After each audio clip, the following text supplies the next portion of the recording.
শ্রীরামকৃষ্ণ কেন বলেছিলেন শক্তি মানতে হয়? বিদ্যাসাগরকে দেওয়া গভীর উত্তর। একজন মানুষ কেন হাজার হাজার মানুষের শ্রদ্ধার পাত্র হন? কেন কেউ অসাধারণ প্রতিভার অধিকারী, আবার কেউ সাধারণ?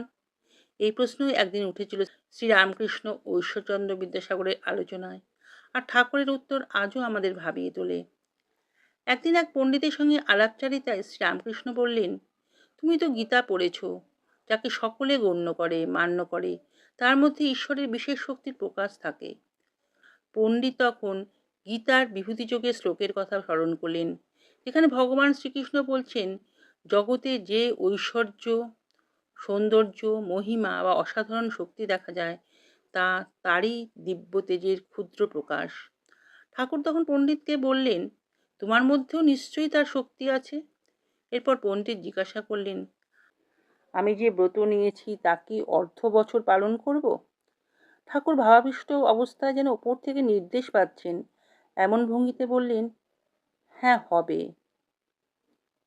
তারপরে তিনি অন্য প্রসঙ্গ তুললেন, যেন নিজের অলৌকিক অবস্থার দিকে কারো মন না যায়। আরেকদিন বিদ্যাসাগর মশাই প্রশ্ন করলেন, তিনি কি কাউকে বেশি শক্তি দিয়েছেন?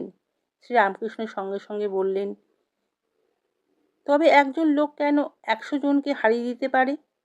কেউ অসাধারণ জ্ঞানী, কেউ মহাবীর, কেউ মহাপুরুষ হন কেন? রানী ভিক্টোরিয়াকে এত মানুষ সম্মান করে কেন?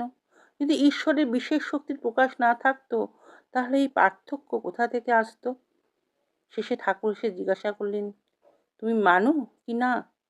বিদ্যাসাগর উত্তর দিলেন, হ্যাঁ মানি। এরপর পণ্ডিত বিদায় নিতে এসে ঠাকুরকে নিষ্ঠাভরে প্রণাম করে বন্ধুদের সঙ্গে বিদায় নিলেন। ঠাকুর বললেন, আবার আসবেন। গাঁজাখোরকে দেখলে গাঁজাখোর খুশি হয়, হয়তো তার সঙ্গে কোলাকুলি করে, অন্য লোক দেখলে মুখ লুকায়। গরু আপনজনকে দেখলে গা চাটে, অপরকে গুতোয়। সকলেই হেসে উঠল। পণ্ডিত চলে গেলে ঠাকুর হেসে বললেন, ডাইলিউট হয়ে গেছে একদিনেই। দেখলে কেমন বিনয় আর সব কথা লয়।